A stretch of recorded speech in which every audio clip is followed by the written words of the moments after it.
Michael.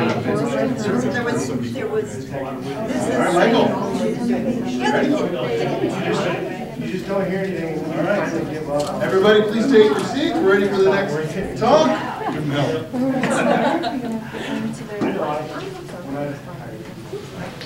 This is going to be Michael Clifton, Agent of Doubt on Twitter, right? At Agent of Doubt on Twitter. He does a bunch of stuff on YouTube as well. I saw YouTube he did last night where he talked about coming here and talking today. So obviously you can see what his talk's all about. So let's give it up for Michael Clifton. Hello everyone. Thanks everyone for coming. I see some wonderful skeptic faces in the crowd today. I saw Brian from Amateur Skeptics, Kim from Secular Hub, Marlo Cassetti, he worked for NASA, Mike and Susie from RDF, Brian and Baxter. You know, I'm about to have a skepticism. Okay, so my talk is the atheist who ran an election poll place in a church. Got cut off, but that's okay. It's Max. I hate Max. First, why did I volunteer myself to be a poll place coordinator? It started for me back in October of 2011. You all know from my introduction that I'm a YouTuber, and I like to film all sorts of political activism. I just like to show up and film it and put it on YouTube. And in October of 2011, the Occupy movement happened in my city. And so I spent a couple weeks down there filming and really feeling for a lot of the people there. And while I was there, some people, they became restless. They didn't want to do the occupation thing anymore. It wasn't working. So they wanted to do something else. So some of us hatched a plan to become a voter registration drive. Because the two things that we were told by people who were screaming at us the most were, you're not doing anything by just standing on a corner holding a sign, and if you don't like it, if you don't like the way things are, you know, and you think that you're the 99%, why didn't you vote? You know, you should have voted. So we went ahead and voted. We named our voter registration drive Voting in Action. You know, the two things that they said we weren't doing. And I went into high schools and I spoke in front of many different high school classrooms, registering 18-year-olds and 17-year-olds who were going to be 18 by November 6th. I registered them all to vote for the first time. I registered about 800 people to vote in 2012. And Yeah. It's not the only hat that I wear. I'm also the vice president of the Free Thinkers of Colorado Springs. And during that same time, some of us decided that we still weren't being active enough. So I actually became a delegate during the election. And I decided to join the Republican Party because somebody has to take one for the team. Yeah, and during that time, I was the delegate for the congressional, judicial, state, and county assemblies. And I almost made national as a rhino. You all know what a rhino is? Republican. Yeah. I don't see it as a pejorative, but many of the people there do. And the worst thing during my tenure as taking one for the team, the worst thing that I experienced was I was at the state assembly, and there was a really, really pretty girl sitting next to me. And they announced a special speaker in the middle of the state assembly, and he was from the Log Cabin Republicans. You know who they are? They're LGBT group that like to vote Republican. And when this man was announced, half of the stadium booed before he even said one word, including the girl next to me, who instantly became very, very ugly. So ugly, she was ugly on the inside. It hurt. I was sick that I thought that she was pretty before. You know, I had a whole bunch of different experiences like that, and I knew that I was not in the right place. But in El Paso County, where I'm from, in Colorado Springs, you know, we have a large conservative faction, and And I can prove it, actually, now that I've been a poll place coordinator, because at the end of the night, on November 6th, I actually printed out the results, and I could read it to you from my polling place. Barack Obama got 104 votes that night, and Mitt Romney got 522. That's how bad it is in my county for the Republican. So that's why I'm so determined to do things like this. And after being a delegate and seeing, you know, after it was done, I wanted to do something more. And as a voter registration drive organizer, right here on the form, you know, when you're registering to be in different political parties, and after I was done as a delegate, I wanted to change my political affiliation right away. There's a little box to check that says, do you want to be an election worker? I was like, yeah, let's learn some more, you know, delve even deeper into it. So I went through election judge training, and I've got some show and tell for you all here. These are the actual manuals. Now, this isn't just for my job that I eventually performed as a poll place coordinator, which is basically the manager of an entire poll place. This is receiving judge, ballot judge, provisional judge. All of it is in a little booklet this big. This is all the training that the election judges are getting. And just pass these around. If you want to take a look at those. But during my election judge training, I actually came across a few different things that I was actually taking for certain conspiracy theories. And the first one was voting machine fraud. And, you know, I had heard that the D-Bolt machines, you know, people vote and then they're voting one way and then the machine changes it for them. Well, I found out that there's actually checks for that make it impossible. You know, and those don't come out in those documentaries that you see that are trying to frighten you voting. Basically, for regular paper ballot voting in El Paso County, it goes into the D-Bolt machine after you fill it out. Well, that piece of paper is kept as a record. And at the end of the election, the clerk and recorder has 30 days to certify the election. And part of the certification process is 20% of these machines from all the different stations get checked. All of the paper that's inside of them gets run through other machines, and they do another count to see if that count was accurate. If that 20% fails, then they have to do another 20%.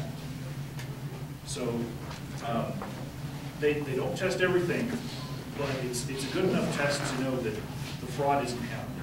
And I assume they're taking that 20% right? Yes. Now, there's one other form of voting that creates a paper trail. That would be with the assistive voting machines. And there's paper ballot because there's a touch screen. Well, there's a little window that most people don't flip open. But basically, you can see your exact way that you voted. You scroll by that little window, you know, it's printed, and then when the next person puts their card in, it gets blank. And then another part of that wheel goes through the machine. So there's always a paper trail for these votes to be recounted.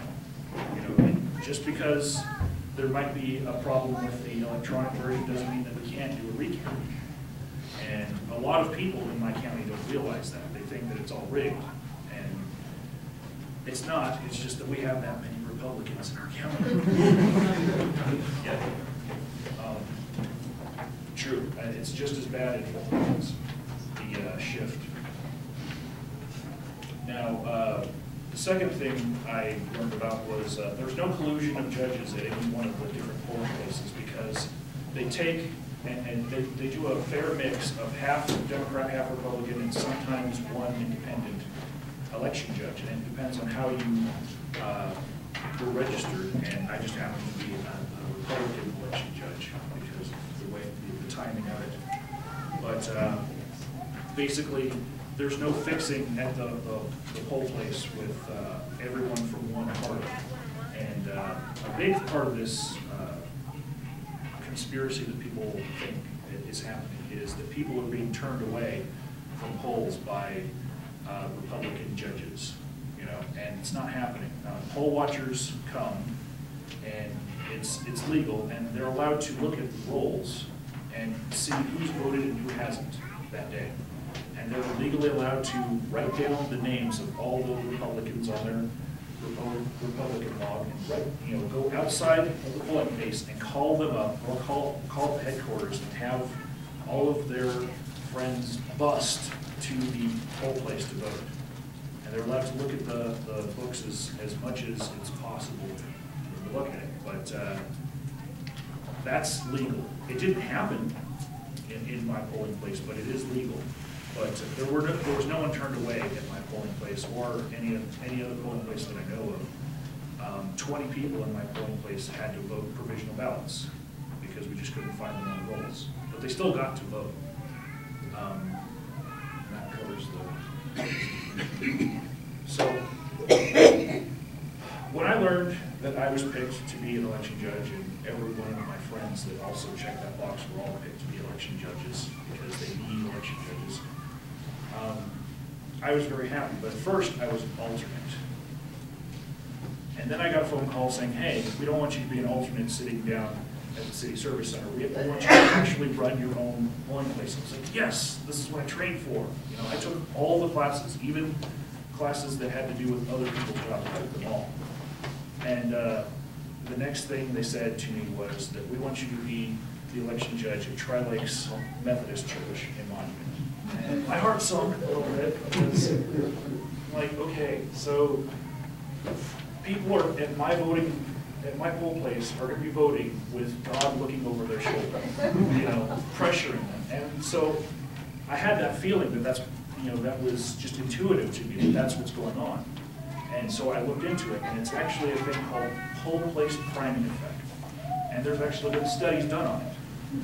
And I looked even further into it, and in my own county, El Paso County, 50 out of the 111 polling locations were churches.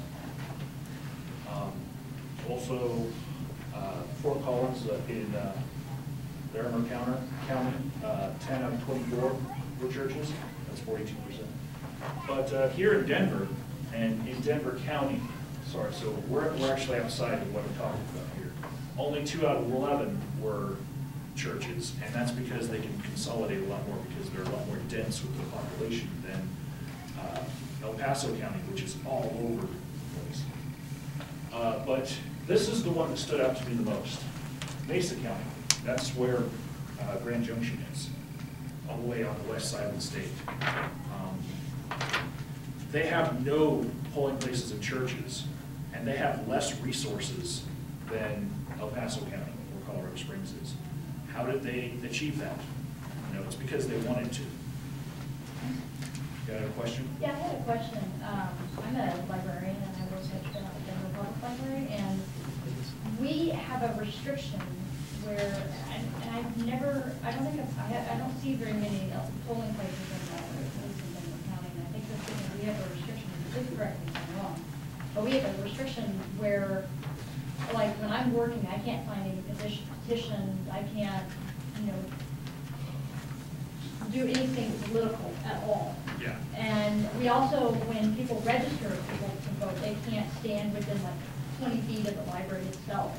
So I'm wondering if that kind of plays into why there might be more churches. It does. Electioneering laws is one part of it. But also, since the Columbine tragedy, before the tragedy, there are superintendents who don't want people going into a school unchecked. You can't put up metal detectors at a polling place. And so they want their schools locked down, and they don't want the hassle of people being able to walk right in on election day. Oftentimes in counties where you can open carry with guns. So in my polling place, people did walk in there with a gun on their side, and there's nothing you can do in a church.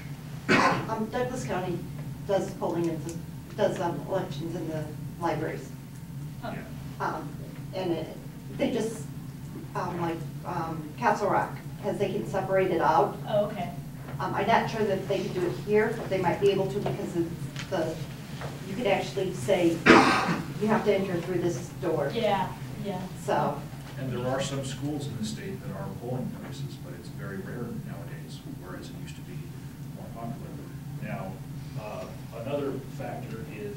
111 polling places in one county versus 11 in Denver County because the population is far less dense.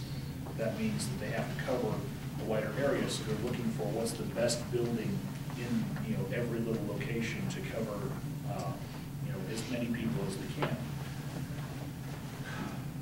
Do you have a reason why there's so many church polling places in El Paso County? It's because people aren't offended by it. Because they actually prefer to vote in their church. That's my only.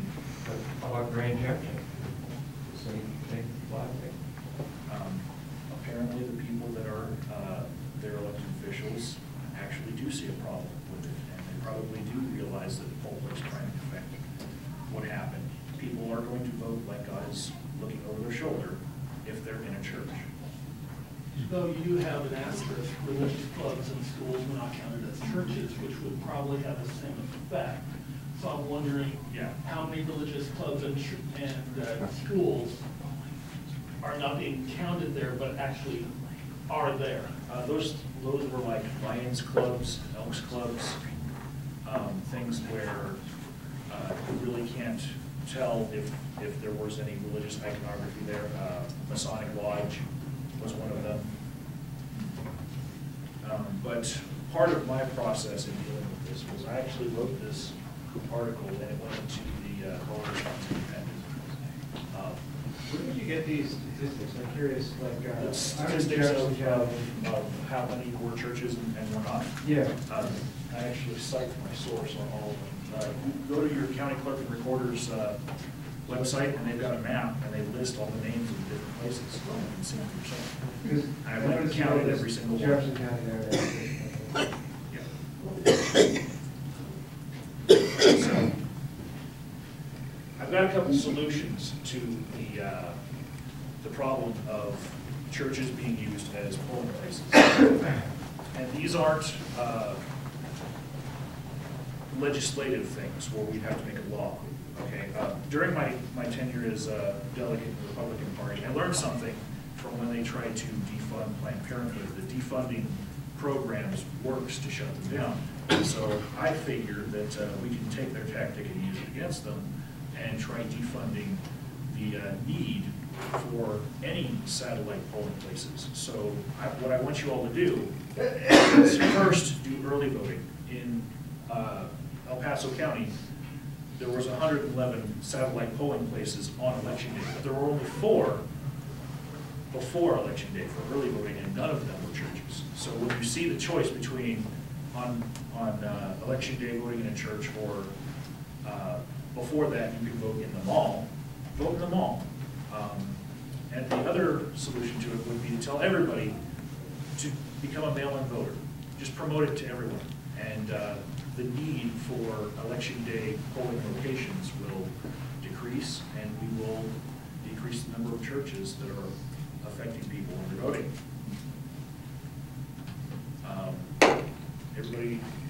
Anybody got any more questions? So, did you learn anything in your training, or did you know anybody who, I'm curious, I'm pretty, or fairly familiar with what goes on in an election polling place if you actually go in there, because you can kind of see what's going on and stuff. But do you know what happens and how the process works for the mail-in ballots and how those are polling ballots? You can turn in your mail-in ballots on election day at a polling place, Sure. but the process in El Paso County involves the envelope that you seal your ballot in, you actually have to sign, and that signature is checked. There's a CD that you can actually have where everybody, when they filled out their voter registration form, that signature right there is actually digitally saved on a CD, and they can check at every location where they're taking the mail-in ballots to see that that's the actual person that should have had it. Question? I'm not sure if this is exactly cogent for this, but I talk with a lot of Australians because of what I do. And the Australians several times said, well, you don't even live in a democracy. And I asked, well, what do you mean by that? And they said, oh, well, you guys don't make everyone vote. And to an American, it sounded a little weird. And I said, well, what do you mean by that? And he said, we are guaranteed a minority government every time. And you know, it was kind of funny talking to these Australians because it gave me a sense of view that is quite different. So it's good to vote, but it's interesting that I guess they fine people like $50, and the guy and I said, well, you know, that's kind of rough for some people. And he says, yeah, it really encourages poor people to vote. And, you know, just talking with him was like, you know, it's a completely different thought process than what we have inside of our little diaspora, or whatever As a we voter want to call this. registration drive awareness or voter apathy is my enemy. And just because I register someone to vote doesn't mean they're gonna show up. Oh, absolutely not. And Yeah. I've heard of other countries where they have tax incentives for those who voted and those who didn't, where it's not a fine right away. I've heard other countries where if you don't vote, they think something's wrong, and they'll send the police to your house. And the police will escort you to a place where you can still vote while the election is being certified to make sure that everyone's counted. You know, and I can't imagine in America somebody being walked out of their office, you know, just because they didn't vote. It seems very foreign to me, but I am in favor of anything that's going to have more people represented. Yeah, I realize you're a Republican, but I thought you Oh, why did the people who in the Occupy movement didn't vote? Oh, I was like, That's a good question. Most of the delegates that I recognized while I was doing this process were actually former occupiers. They weren't just voting, they were actually becoming more involved with the entire political process. But there were some that were anarchists who didn't think that any of the solutions that we had should come from government. And, you know, it was a grouping of people where not everyone agreed on every little thing. And I would say if we all, if I polled this whole room and said, what was the Occupy movement about, I'd get a different answer for every person that I polled. And there were people who didn't believe in any government solutions. And I had many discussions with them about how they needed to vote. Question? do you know why these laws are set up the way that they are? Going back to the library thing, the library seems like a perfect place for you to do a polling place, because those are your tax dollars, you know, working. It just seems Different weird to counties me handle it that you differently. can't- Yeah. But sometimes it's a matter of safety, and sometimes it's a matter of being able to do the business of the place like a library at the same time as being a polling place. Do you see a time where we might be able to just go to our computers and do all our voting? I would hope that it would finally happen.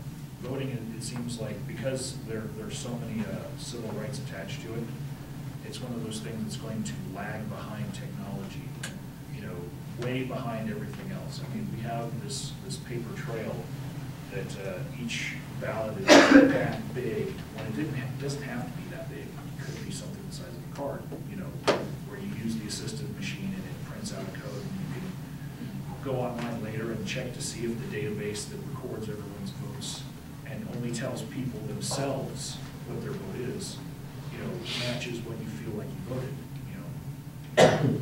5 minutes. Okay? I was going to say, in response to her question, you would increase the potential voter fraud to vote online.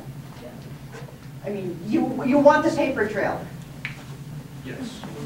You know, but mail-in ballots in Colorado increase voting percentages anywhere between 10–20%.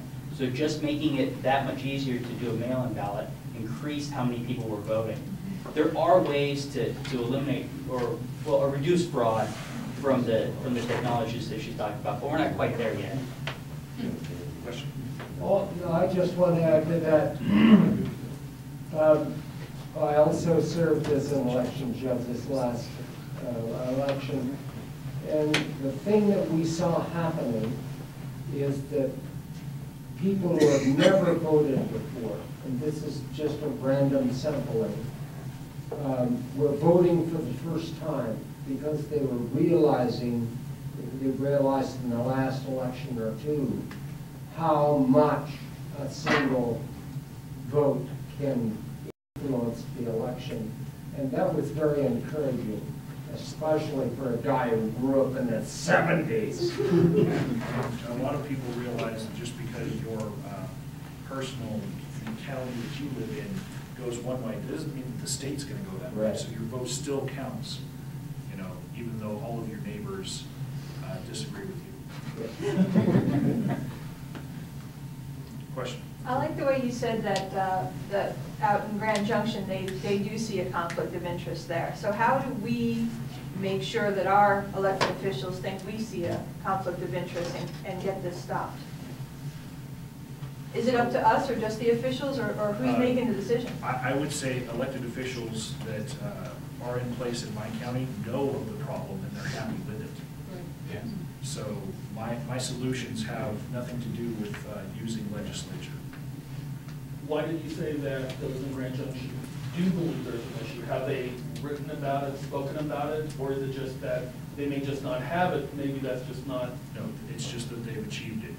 And I don't know their actual demographics for their religious preferences, but they've achieved something that no other county has, and they have the least amount of public funds in order to do so.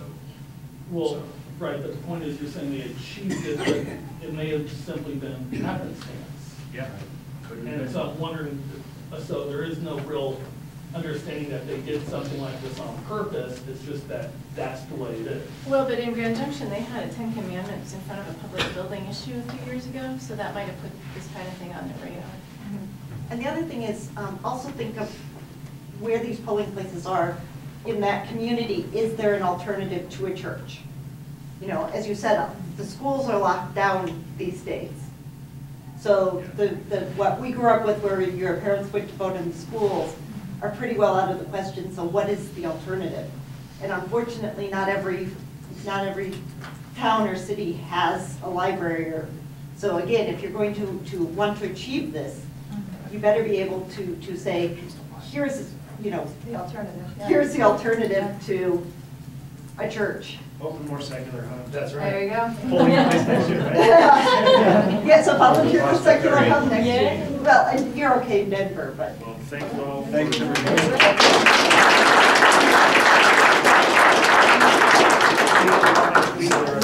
Going to speak at Skepticamp in Denver tomorrow. Brian Baxter will be there too. Hashtag Skepticasm.